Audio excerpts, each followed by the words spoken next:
హరే కృష్ణ. భగవద్గీత 7వ అధ్యాయం జ్ఞాన విజ్ఞాన యోగం 24వ శ్లోకం.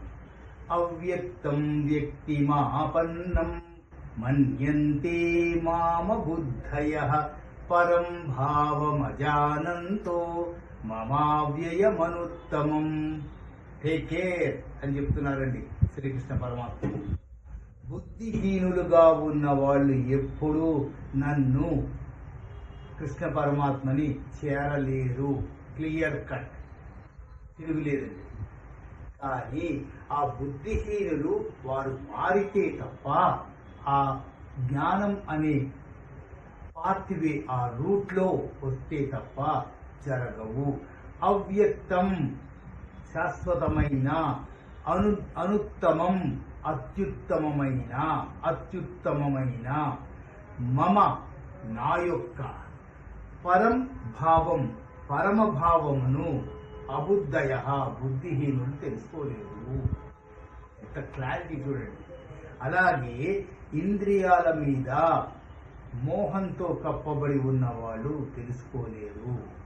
ఇంద్రియాల మీద గ్రిప్ తెచ్చుకొని వాటిని జయించి సచ్చిదానంద రూపమైన పరమాత్మని చూడడానికి ప్రయత్నించే వారందరికీ నేను గోచరమవుతాను.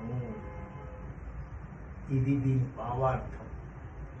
మనకి ఇంతకు ముందు కూడా శ్రీకృష్ణ పరమాత్మ 2 రకాలుగా చెప్పారండి. అపరాప్రకృతి, పరాప్రకృతి.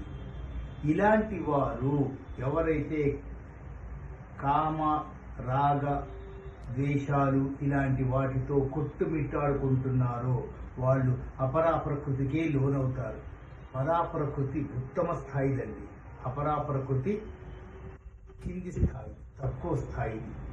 సకామ భక్తులు తక్కువ స్థాయికి చెందిన అపరాప్రకృతినే ఫాలో అవుతారు. నిష్కామ భక్తులు పరాప్రకృతి కోసం నిరంతరం కృషి చేస్తూ ఉంటారని శ్రీకృష్ణ పరమాత్మ ఈ శ్లోకం ద్వారా చెప్తున్నారు.